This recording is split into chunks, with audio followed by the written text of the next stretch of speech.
रहनुमाओं का कहना है कि नेटो सप्लाई रोक कर दिखाएंगे।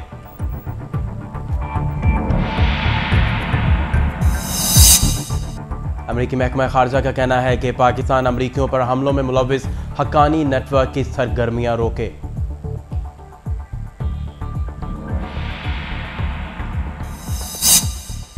अमेरिका में पाकिस्तान की सफीर शहरी रहमान का कहना है कि ड्रोन हमले पाक अमेरिका शराकत दारी के लिए बहुत बड़ा चैलेंज है।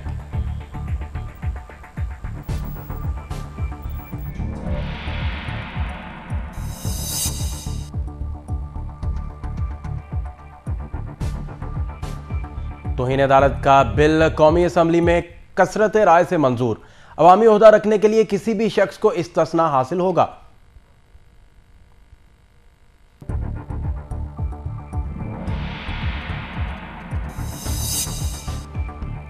मिस्री सदर की जानिब से पार्लियामेंट को बहाल करने के लिए सदारती फरमान को आला अदालत ने मुस्तरद कर दिया और कहा है कि तमाम इदारे अदालती हुक्म के पाबंद हैं। और महंगाई में पिसे आवाम के लिए एक अच्छी खबर, 15 जुलाई से पेट्रोल की कीमत में मजीद 2.5 रुपए कमी का फैसला।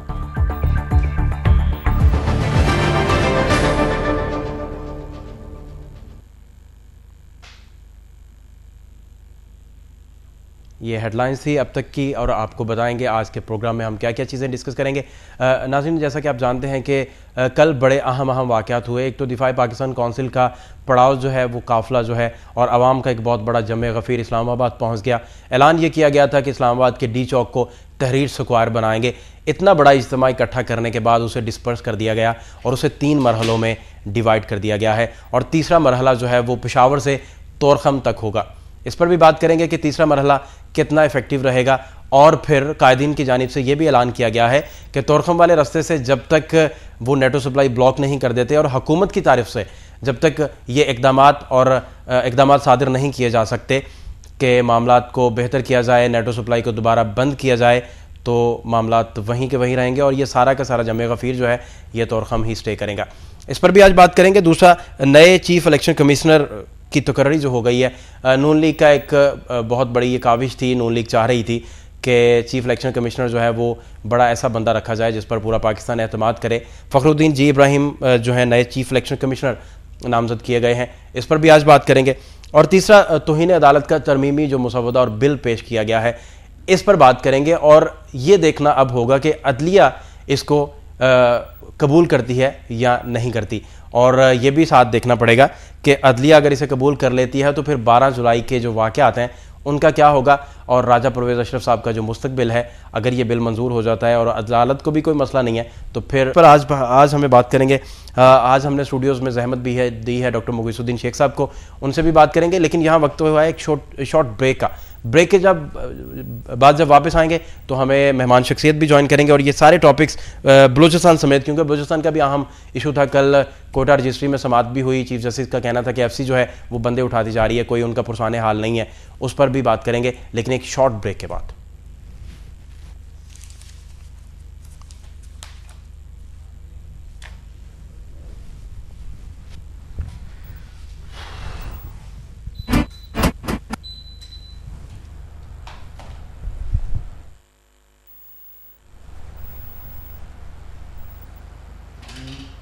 आ जाओ वापस। क्या हुआ था, कट नहीं किया इधर?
ब्रेक के बाद खुश आमदीद। इन सारे टॉपिक्स पे जो आज के अहम तरीन टॉपिक्स हैं, जिनमें चीफ इलेक्शन कमिश्नर का तकर्रुर भी शामिल है, जिसमें बलूचिस्तान के मसाइल भी शामिल है, जिसमें तौहीन अदालत का तरमीमी बिल भी शामिल है, उस पर बात करेंगे। आज हमें ज्वाइन किया है सीनियर दानिश्वर तज़कियाकार डॉक्टर मोगुसुद्दीन शेख साहब ने। डॉक्टर साहब बहुत शुक्रिया प्रोग्राम में वक्त देने के लिए। वेलकम जी। अच्छा डॉक्टर साहब, ये फरमाइए कि फ़खरुद्दीन जी इब्राहिम का तकर्रुर कर लिया गया है और कहा यह जा रहा था कि जब तक चीफ इलेक्शन कमिश्नर नहीं आएगा, आपने अपने आखिरी प्रोग्राम में भी ये कहा था कि नून लीग इस्तीफे इसलिए नहीं दे रही कि चीफ इलेक्शन कमिश्नर के मामलात और अबूरी सेटअप जो है वो उनको उन्होंने टारगेट बनाया हुआ है। तो एक तो काविश उनकी रंग ले आई है, चीफ इलेक्शन कमिश्नर जो है फ़खरुद्दीन जी इब्राहिम बना दिए गए हैं। अब ये बताइए कि क्या चैलेंजेस होंगे फ़खरुद्दीन जी इब्राहिम साहब को? देखिए जी, ये खुशाइंद बात है कि अपोजिशन और हुकूमत के दरमियान पार्लिमानी कमेटी के अंदर इत्तफाक राय हुआ एक ऐसी शख्सियत पर जिस पर पूरी कौम जो है फ़ख्र कर सकती है। ठीक है। मैं इसकी मिसाल ऐसे देता हूँ कि कल एक प्रोग्राम के अंदर जमात इस्लामी के अमीर सैयद मुनव्वर हसन से ये पूछा गया कि आपके नज़दीक ये कैसा कदम है, तो उन्होंने कहा कि मैं ये समझता हूँ कि ये इस मुल्क के हालात को बेहतर बनाने के लिए हवा का एक ऐसा झोंका है जिससे माहौल को खुशगवार बनाने में मदद मिल सकती है। तो इसका मतलब ये है कि पार्लियामेंट के अंदर और पार्लियामेंट के बाहर बैठे हुए जो जमातें हैं उनकी तरफ से इसको अप्रिशिएट किया जाना इस बात की अलामत है कि बाई एंड लार्ज कौम जो है इस फैसले को तहसीन की निगाह से देखती है। ठीक है। एक चीज़, लेकिन जो सवाल आपने किया फहद, उसमें बुनियादी बात यह है कि क्या एक शख्स की तकर्री इंतखाबात को ट्रांसपेरेंट बनाने के लिए काफ़ी है? ये वो सवाल है। बिल्कुल सही। कितनी उन्हें आप स्पेस देते हैं काम करने की और क्या हालात पैदा करके देते हैं, वोटिंग लिस्ट से लेकर और जाली वोटों की जो हमारे यहाँ जो कास्टिंग होती है उसको रोकने के लिए क्या इक़दाम होते हैं, उसमें उनका विजन जो है उसको ट्रांसलेट करने के लिए हुकूमती मशीनरी कितना ताउन करती है, फिर अबूरी सेटअप जो आएगा उसके और चीफ इलेक्शन कमिश्नर के दरमियान क्या ताल्लुक़ होगा, ठीक, और कितनी हमआहंगी होगी, ये वो चीज़ें हैं जो मैटर करेंगी।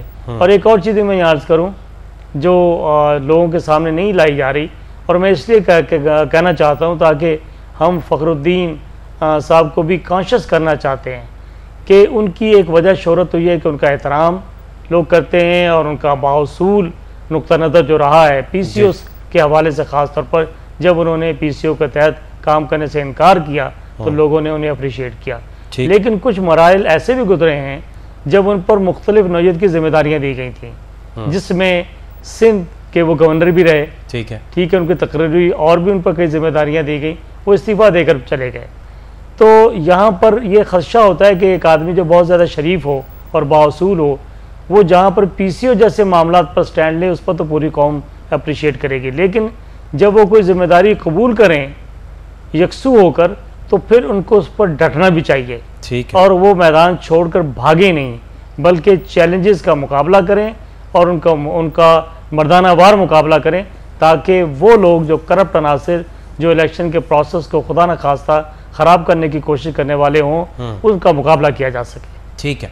अच्छा डॉक्टर साहब, ये तो तकर्रुर हो गया, और अब सवाल ये है कि अबूरी सेटअप के साथ चीफ इलेक्शन कमिश्नर की हमआहंगी जो है वो किधर है और इलेक्शन आपको किधर नज़र आ रहा है? असल जो बात है कि चीफ इलेक्शन कमिश्नर तो हो गया है, उसे तो उसकी तकर्री तो हो गई है, इलेक्शन आपको नज़र कब आ रहा है? देखिए जी, ये एक ऐसा सवाल है जिसके बारे में इस मुल्क के अंदर आपको पता है पेशिन कोई करना जो है वो कोई इतना आसान काम नहीं है। ठीक है। मैं ये समझता हूँ कि ये 12 जुलाई के बाद के हालात बताएंगे कि अदलिया और पार्लियामेंट के दरमियान जो कश्मकश है वो इस मुल्क को कहाँ लेके जाती है। ठीक। अगर तो दोनों इदारों ने जिम्मेदारी का मुजाहरा करते हुए कोई एक कदम उठाया, जो कि आज एक ऐसा कदम उठा लिया गया पार्लियामेंट की तरफ से जिससे ये महसूस होता है कि अदलिया और पार्लियामेंट के दरमियान ये जंग जो है उसका आगाज़ हो गया है। तो डॉक्टर साहब, अदलिया इस तरमीमी बिल को मुस्तरद भी तो कर सकती है? जी हाँ, मैंने बताया ना कि अदलिया का जो मूड नज़र आ रहा है, जो पिछले आप अरसे से देख रहे हैं आकर, अदलिया जब ये महसूस करेगी कि उसके दीवार से लगाया जा रहा है तो वो अपनी सर्वाइवल के लिए खड़ी होगी। और इसको अदलिया वर्सेस पार्लियामेंट एक जंग बना दिया गया, और उसमें माफ़ कीजिएगा हमारे मीडिया का भी बड़ा रोल है। जगह जगह ये सवाल हो रहे हैं कि पार्लियामेंट सुप्रीम है कि अदलिया, हालांकि जैसी साहब ने मैं ये समझता हूँ कि ये दोनों सवाल जो है गलत हैं। डॉक्टर साहब, इसका कोई ताल्लुक नहीं है। परसों खिताब किया था कराची में, वकला कन्वेंशन था एक, उससे खिताब करते हुए उनका कहना था कि सुप्रीम फ़कत आइन है और आइन पे पार्लियामेंट को भी उसकी स्पिरिट को मानना चाहिए। जी मैंने बताया ना कि देखें, जब हम ये सवाल करते हैं कि जी रोटी इंपॉर्टेंट है कि पानी, दोनों चीज़ें इंपॉर्टेंट है, दोनों का अपना अपना दायरा कार है। हम ये कह रहे हैं पार्लियामेंट इंपॉर्टेंट है, सुप्रीम है कि अदलिया, तो ये अजीब व गरीब नॉनसेंस क्वेश्चन है। बात यह है कि दोनों आइन के ताबे हैं, आइन सुप्रीम है, आइन के अंदर पार्लियामेंट का भी रोल मुतय्यन है, आइन के अंदर अदलिया का रोल भी मुतय्यन है, और उस आइन ने ही अदलिया को ये इख्तियार भी दिया है कि अगर कोई पार्लियामेंट ऐसा कानून पास करे जो आइन की रूह के मुनाफी हो तो उसी आइन के तहत अदलिया उसको स्ट्राइक आउट कर सकती है। ठीक। अच्छा, तो ये सब चीजें, लेकिन बिल पर भी बात करना चाह रहे हैं। असल में ये जो क्लासेस होती है ना, ये उस मुआशरे में बड़ी आसानी के साथ इंटरप्रेट हो जाती हैं जहाँ पर कोई तनाव और बदनीयती ना हो। यहाँ पर चूंकि मामला नीयत के और अपनी स्किन बचाने के मामला आ गए हैं, जिसकी वजह से इसके मामला में, इसकी इंटरप्रिटेशन में दोनों तरफ जो है खदशात का इजहार किया जा रहा है। अच्छा डॉक्टर साहब, इस पर बात हम प्रोग्राम में अभी थोड़ी देर बात करेंगे। पहले मैं आपसे जानना ये चाह रहा हूँ कि दिफाई पाकिस्तान काउंसिल का आपने कल देखा कि कितना बड़ा वो आवाम का एक जमे गफ़ीर था, लॉन्ग मार्च की सूरत में इस्लामाबाद पहुँचा और उनका कहना था कि इस्लामाबाद का जो डी चौक है उसे तहरीर चौक में वो तब्दील कर देंगे। उन्होंने बहुत हद तक वो कामयाब भी रहे। अब नाकदीन सवाल करने वाले ये पूछते हैं कि दिफाई पाकिस्तान काउंसिल के ताने बाने किधर हैं, कौन लोग इनकी डोर हिलाता है? आपको क्या लगता है जनवन, क्या प्रॉब्लम्स हैं, क्या मसाइल? मैं तो देखें, वैसे तो हम ये लफ्ज़ बड़ा इस्तेमाल करते हैं, कॉन्स्पिरेसी थीरी। ठीक है। जब ये बात आती है तो फिर यहाँ आके हम रुक जाते हैं। बात यह है कि मैं तो ये देखूंगा कि उनके साथ लोग चले कि नहीं चले। एक चीज़ जो मैं बड़ी नोटिसेबल है कि ये लॉन्ग मार्च जो था, इसका कोई महीना पहले ऐलान नहीं किया गया था, इस नौयत का ऐलान के साथ तैयारी। जैसे हमने देखा मुख्तलिफ जलसे होते हैं पार्टियों के, तहरीक इंसाफ का हुआ, मुस्लिम लीग का हुआ, बाकायदा एक अरसे से तैयारी थी, बाकायदा पोस्टर कैंपेन, बहुत ज़ोरदार किस्म का मीडिया कैंपेन सब चलाई गई। तब जाके आपको मीनार पाकिस्तान का जलसा और दीगर जलसों की रिपोर्टिंग आपको, फिर लाइव कवरेज, सब कुछ मैराथन कवरेज भी चलता रहा। ठीक है। इन लोगों ने तो जैसे अनाउंसमेंट हुई है उसके बाद एक हौश पौश लगता था इकट्ठा हुआ, मुझे तो उम्मीद भी नहीं थी, एक अनाउंसमेंट कर दी।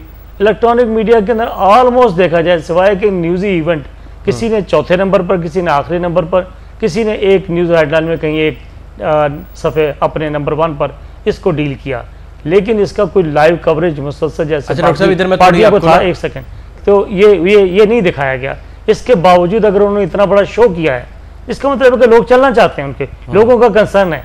दे represented the feelings of the people of Pakistan on the issue of NATO supply। अच्छा डॉक्टर साहब, बाकी मीडिया जितने भी ऑर्गेनाइजेशंस हैं उससे हटकर रॉयल टीवी ने इकदामात किए थे कि हमने उनकी तकरीबन ये कोई बनती है 50 घंटे की ट्रांसमिशन कम अज़ कम इनके साथ हमारी DSNG भी रही मुसलसल, हमारे नुमाइंदगान भी रहे और लम्हा ब लम्हा हम लोग अपडेट करते रहे। और यहाँ तक कि यहाँ से चलने से लेकर इस्लामाबाद तक ये जहाँ जहाँ रुके, जहाँ जहाँ इन्होंने लाइव खिताब किया, जो जो मसाइल आए, हम प्रॉपर उसे लाइव कट भी करते रहे और मुसलसल अपडेट भी करते रहे, क्योंकि ये बहुत बड़ी खबर थी कि अवाम का इतना बड़ा जमे गफीर जो है वो जा रहा है और वो तौरखम जाके नेटो सप्लाई रोकना चाह रहा है। अब ये बताइए कि तीसरा मरहला इसका फ़र्ज़ करें आ जाए 16 को जो आना है, उस पर पहले मैं आपसे राय लेना चाह रहा हूँ, और वो भी इतना ही बड़ा हो जाता है, तो क्या हुकूमत इन्हें रोकेगी नहीं कि वहाँ नुकसान भी हो सकता है, क्योंकि वहाँ नेटो सप्लाई जो है वो रवा दवा है, बहाल है, तो वहाँ कहते हैं कि ये लेट कर भी इन्हें कंटेनर्स रोकना पड़े तो ये रोकेंगे।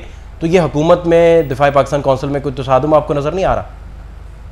देखें जी, एक तो थी अनाउंसमेंट कि हम लेट के उन्हें रोकेंगे, ठीक है, और ये एक धमकी है। अगर हुकूमत, देखें जमहूरी माशरों के अंदर हुकूमतें पब्लिक प्रेशर को यूज़ करती हैं अपना केस प्लीड करने के लिए, वो बाहर के लोगों को बताती हैं, देखो जो हमारे मुल्क के अंदर अवाम ये चाहते हैं, इसके बावजूद हम लोगों ने इस हद तक आपके साथ कंप्रोमाइज़ किया है और नो मोर।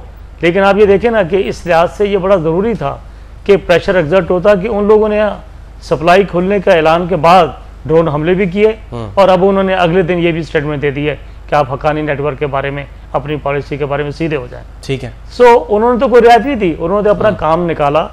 आपको कहते हैं ना कि 100 जूते भी मारे और गंडे भी खिलाए हमें, वो वाला हिसाब करने के बाद हमारी पॉलिटिकल और डिप्लोमेटिक डिफीट है कि हम उससे कोई बात भी अपने मुल्क के बावकार अंदाज में चलने वाली पॉलिसी के मुताबिक तय नहीं करवा सके। ठीक। तो ये पब्लिक प्रेशर बड़ा ज़रूरी है। हो सकता है कि हुकूमत पाकिस्तान को इससे मदद मिले।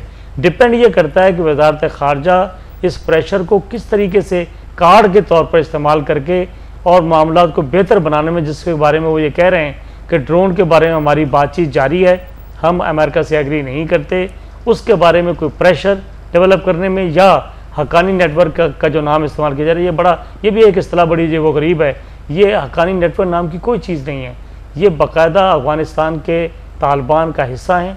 ये तालिबान की ताकत को तोड़ने और उनको सेगमेंटेशनल अप्रोच में डिवाइड करने के लिए मीडिया ने एक हाइप क्रिएट की, हक्कानी नेटवर्क। और ये पाकिस्तान के लिए, ये मैं आपको बताऊं, ये वो नेटवर्क है जिसने आज तक पाकिस्तान के अंदर किसी तकरीबकारी में हिस्सा नहीं लिया, पाकिस्तान पर कभी हमला नहीं किया।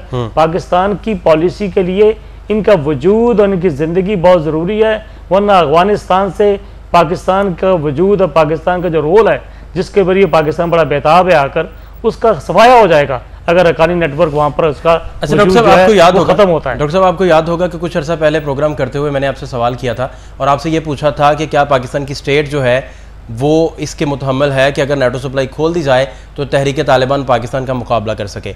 इसकी अमली मिसाल आपको कल मिली जब आपका जो दिफा पाकिस्तान कौंसिल है वो उसका पड़ाव था गुजरात में एक सिक्योरिटी कैंप लगा हुआ था, वहाँ हमारे 8 शोहदा जो हैं कत्ल, उन्हें शहीद कर दिया गया और तहरीक तालिबान पाकिस्तान ने उसकी जिम्मेदारी भी कबूल की और नेटो सप्लाई खुलने के बाद ये पहला हमला है किसी भी हमारे सिक्योरिटी कैंप पर।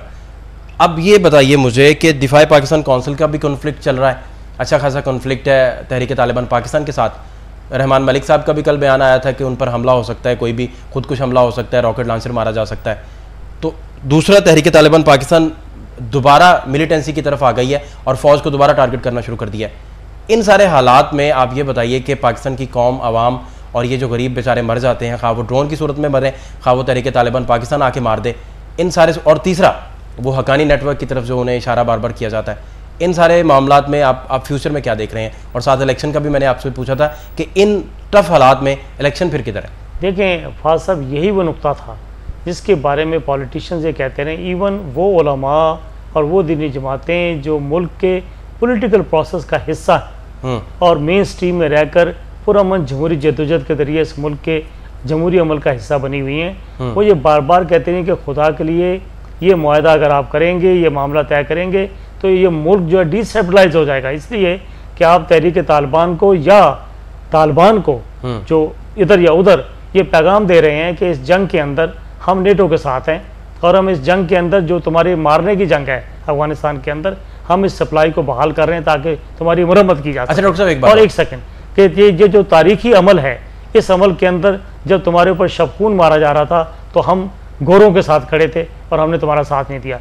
ये चीज़ काउंटर प्रोडक्टिव होगी कि फिर ड्रोन अटैक होंगे। एक ही अटैक के अंदर 22 बंदे मारे गए, वो 22 ख़ानदान के साथ कितने और ख़ानदान जो है वो मुतासर हुए, तो वो उसका असर जो है पाकिस्तान पर होगा।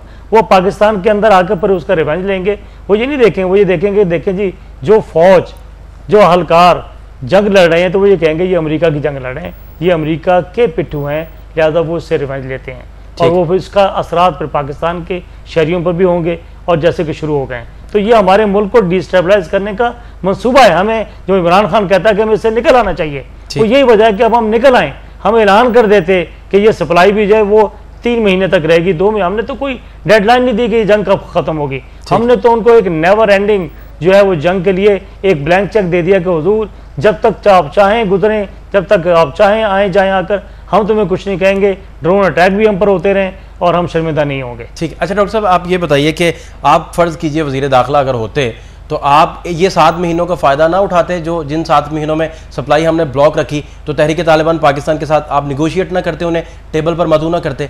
अमेरिका जैसी सुपर पावर जो है वो तालिबान के साथ आज तक 1.5 साल से तकरीबन 2 साल से वो मुज़ाकरात कर रही है, लेकिन पाकिस्तान में तहरीक तालिबान पाकिस्तान के साथ आज तक हुकूमत की जानिब से कोई सीरियस ट्राई, हमारी इतलात के मुताबिक कोई एक भी सीरियस ट्राई नहीं की गई जिसमें निगोशिएट किया गया हो। देखें फाज साहब, जो लोग जो कहते थे ना कि इस सारे मर्ज़ का इलाज ताकत का इस्तेमाल है, आज वो भी कह रहे हैं कि ताकत से किसी मसले का कोई हल नहीं है। ठीक है। वो दानिश्वर भी आप इस लाइन में खड़े हैं कि भाई आपको एक बहुत बड़ा डिस्कनेक्ट का शिकार नहीं होना चाहिए। हम इस सारे प्रोसेस में कि हमारा अफगानिस्तान में एक रोल होना चाहिए, इंडिया के मुकाबले में ख़ास तौर पर इंडिया के असरात से हमने अफगानिस्तान को महफूज रखना है। और हमारा हाल ये है कि जो हमें रोल दे सकते हैं लोग, जिनसे हमें सपोर्ट मिल सकती है, हमारा उनसे कोई राब्ता ही नहीं है। कल को कोई वहाँ सेटअप भी बनता है तो हम उन्हें भी नाराज़ कर देंगे जिनकी हमने 30 साल 40 साल खिदमत की है पाकिस्तान की सरजमीन पर, अफगान मुहाजिरीन और मुजाहिदीन। तो हमने क्या खोया पाया? हमारी अपनी जो पॉलिसी है वो इतनी स्टूपिड रही है आकर कि हमने अपनी मेहनत करने के बावजूद इसका समर जो है वो सही तरीके से नहीं काटा, और हमारी अपनी नाअहली की वजह से आज हमें ये दिन देखना पड़ा कि वो लोग जो पाकिस्तान को अपनी पनाहगाह समझते हैं, पाकिस्तान को अपना किला समझते हैं, उनको भी हम अपना दुश्मन बना रहे हैं। अच्छा डॉक्टर साहब, एक लाइव कॉलर भी और इसके बाद आप बड़ा हम सवाल मैं आपसे करने वाला हूँ। जी अस्सलाम वालेकुम, कौन साहब? दर्ज कर रहा हूँ जनाब इस्लामाबाद से। जी जी फरमाइए। मैं गुजारिश, डॉक्टर साहब ने बिल्कुल सही फरमाया जी, किसी भी टीवी चैनल ने दुआए पाकिस्तान की रैली को कोई मुनासिब कवरेज नहीं दी।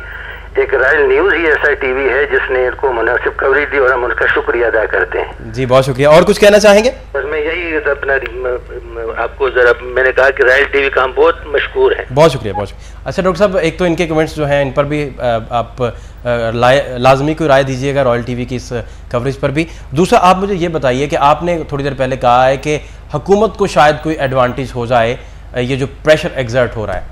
अब मुझे ये आप बताइए कि नाकदीन कहते हैं कि हुकूमत दिफाए पाकिस्तान कौंसिल ये कोई मिली भगत का नतीजा है, नंबर 1 सवाल। नंबर 2 सवाल, ज़िया ने अगर मुजाहिदीन तैयार किए थे, हुकूमत को फ़ायदा जब हुआ था तो ये सारे वही मुजाहिदीन थे, और बाद में हमारे साथ उन मुजाहिदीन ने क्या किया और एंटी स्टेट होके क्या क्या हुआ वो बिल्कुल तारीख़ आपके सामने है। अब हुकूमत दोबारा से वही मुलायत या मुलाइज़म को आगे ला के फ़ायदा उठाने की अगर कोशिश कर रही है तो ये हुकूमत की अप्रोच कितनी दुरुस्त है?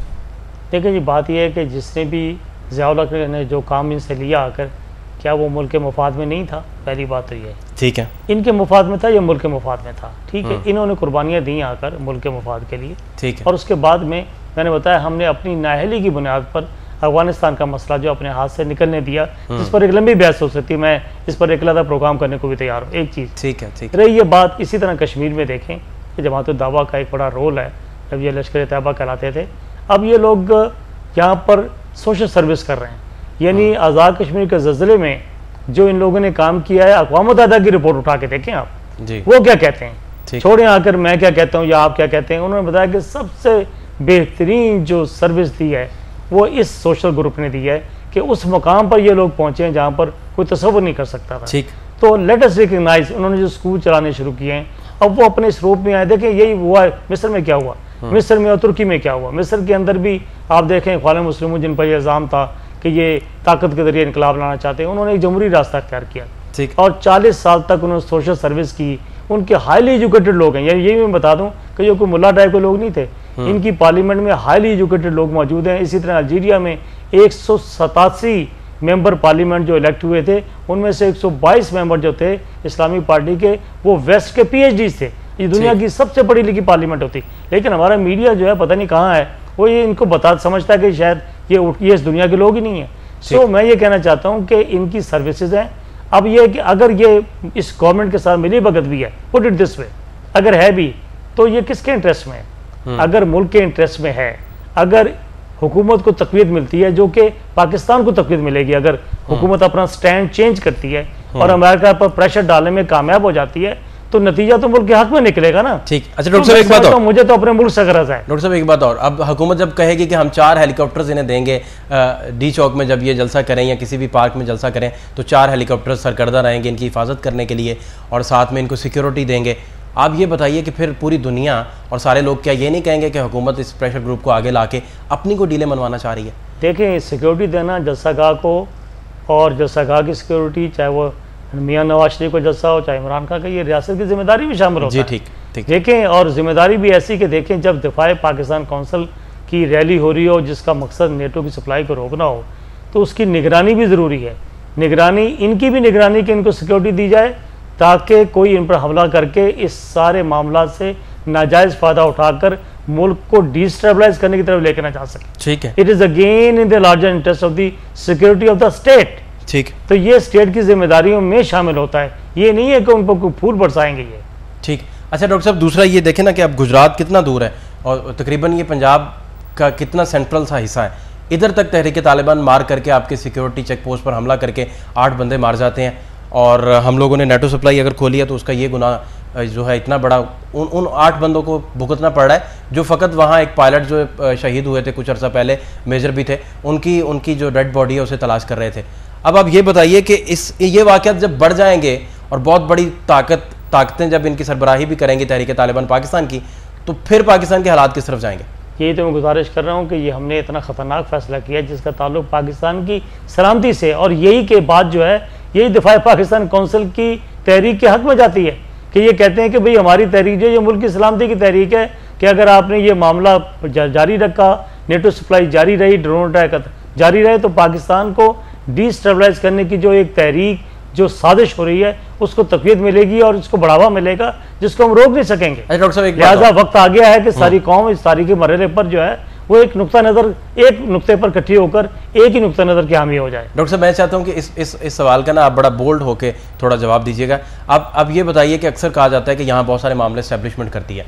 अब 3 बड़े लीडर्स मौलाना फजलुर रहमान साहब, इमरान खान साहब, नवाज शरीफ साहब, उन्होंने दिफा पाकिस्तान कौंसिल के साथ शमूलियत नहीं इख्तियार की और नेटो वाले मामले में कोई लॉन्ग मार्च भी नहीं उन्होंने किया और असम्बलियों में बैठ कर एहतजाज करते जा रहे हैं जिसका कोई फ़ायदा भी नहीं है। 92 बंदे हैं, जितना मर्जी एहतजाज कर लें, क्या होगा? अब आप ये बताइए कि लोग पूछते हैं कि दिफा पाकिस्तान कौंसिल इस्टेब्लिशमेंट की लाइन ले रही है या ये 3 अफराद जिनका नाम हमने लिया है जो हमारे हुक्मरान हैं, लीडर्स हैं, ये इस्टेब्लिशमेंट की लाइन ले रहे हैं? देखिए जी, इस मसले पर तो ये नहीं पता चल रहा कि इस्टेब्लिशमेंट खड़ी किधर है। अच्छा, क्या लगता है वैसे इस्टेब्लिशमेंट किधर खड़ी होगी? ये जो मुआहदा कह लें, जो अभी तक मुआहदे की शक्ल तहरीर सूरत में सामने नहीं आया, ये तासुर भी दिया जाता है कि हुकूमत और इस्टेब्लिशमेंट एक पेज पर थे और इस्टेब्लिशमेंट की मर्जी के बगैर ये मामला तय नहीं हो सकता था। बिल्कुल ठीक है। तो ये तो एक बड़ी कन्फ्यूजन पाई जाती है इस मसले पर कि उन्हें, मैंने बताया कि जैसे उन्हें असला चाहिए और पैसा चाहिए और इस हुकूमत को भी डॉलर चाहिए ताकि ये आइंदा 6-7 महीने आराम से गुजार सकें और अपने मौज मेला कर सकें और आइंदा की गारंटी दे सकें अपने आकाओं को जिनके जो गुलाम हैं कि हुजूर अगर हम जारी रहे तो आइंदा भी हम आप ही की इसी तरह ही खिदमत करते रहेंगे।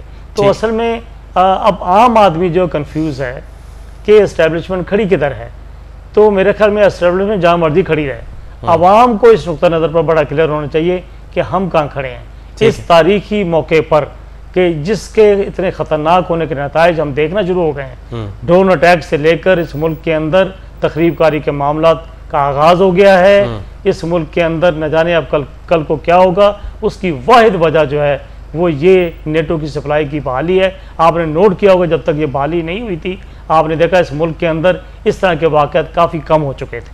ठीक है। अच्छा, दूसरा डॉक्टर साहब आखिर में ज़रा मुख्तसर बताइएगा, प्रोग्राम का वक्त हमारे पास ख़त्म हो गया कि तरमीमी बिल जो है इसका क्या होगा? अब हुकूमत की ये कोशिश जो है कि अदलिया को साइडलाइन किया जाए, उसे थोड़ा कॉर्नर किया जाए, और आप ये बताइए कि आपके पास अगर कोई अवामी होता है तो आपको इस्तिस्ना हासिल है। मतलब डॉक्टर साहब, मेरा ख्याल है ऑब्जेक्टिव रेजोल्यूशन जो हमारा आइन का है वो सारी चीज़ें इस तरह, मुझे ये लग रहा है डॉक्टर साहब कि हुकूमत ने इम्यूनिटी को वेव कर दिया फर्स्ट टाइम अदालत में। अभी तक इम्यूनिटी पे बात ही नहीं हुई थी क्योंकि सदर जरदारी साहब के बारे में जब भी बात होती थी तो हुकूमती मौक़िफ़ ये आता था कि भाई हम इम्यूनिटी क्यों मांगे, इम्यूनिटी अंडरस्टूड है। ये फर्स्ट टाइम अदालत में इम्यूनिटी वेव की गई है तो इसके नताइज बड़े ख़तरनाक होंगे। ये देखें जी, आज तो ये इन्होंने बिल पास किया है ना, जी, आप देखेंगे कितनी पटिशन आनी शुरू हो जाएंगी आज के बाद ही, और उसकी हेयरिंग भी शुरू हो जाएगी। ठीक है। मैंने बताया ना कि हम आहिस्ता आहिस्ता दोनों इदारे जो हैं वो अपने तसादुम की तरफ जाते हुए नज़र आते हैं। उसके नताइज क्या होंगे, हम नेकी की तवक्को करते हैं, अल्लाह करे कि कोई डिज़ास्टर ना हो, लेकिन मेरा ये ख्याल है कि ये 12 जुलाई से पहले ये स्टेप लेने का मतलब जो था बड़ा वाज़ेह है। जी डॉक्टर साहब, हमें जो जल्दी थी वो किस काम की थी? हम एक बंदे को या एक पार्टी को या एक इशू पर जो है पूरी कौम को जनरलाइज करके किसी एक अदालत के मामले में इस मुल्क के अंदर हर आदमी, हर थड़े पे बैठने वाला आदमी जो है अदालत के हर फैसले को जिस तरह चाहे डिस्कस करेगा, उसकी पावर को अंडरमाइन करने की कोशिश करेगा, अदालत का एहतराम ना होने के बराबर होगा, ये एहतराम खत्म हो जाएगा। मेरे ख्याल में हम दावा दे रहे हैं कि अदालत आए और स्ट्राइक करे। बहुत शुक्रिया डॉक्टर साहब, प्रोग्राम का वक्त हमारे पास खत्म हो गया। नाज़रीन, जाने से पहले आपको बताते चलें कि डॉक्टर मुगीसुद्दीन शेख आज हमारे साथ गेस्ट थे, बहुत शुक्रिया इन्होंने टाइम दिया। इनका आते ही कहना था कि मीडिया ने बहुत सारे जगहों पर बाइस्ड होने का सबूत दिया है और दिफा पाकिस्तान कौंसिल की रैली को कवरेज प्रॉपर नहीं दी गई, लेकिन रॉयल टीवी ने आवाम की आवाज़ को दोबारा आवाम तक पहुंचाया है। ये रैली किसी की भी होती उसी तरीके से आवाम की आवाज़ आवाम तक पहुंचाई जाती, और दिफा पाकिस्तान कौंसिल के साथ अगर हज़ारों, लाखों और सैकड़ों अफराद थे तो वो भी उसी तरह दिखाए गए कि जितने वो थे। मामला यहाँ आकर ख़त्म नहीं होते। मामला ये है कि अब 12 जुलाई को क्या होने जा रहा है और तरमीमी बिल का अदलिया की नज़र में क्या मौक़िफ़ होगा और कानूनी नुक्ते इस पर क्या कहते हैं। आने वाले प्रोग्राम्स में इस पर भी डिस्कस करेंगे। इस दुआ के साथ कि इस कुंज से फूटेगी शफ़क़ रंगे हिना की मुझे इजाज़त दीजिए। अल्लाह निगहबान।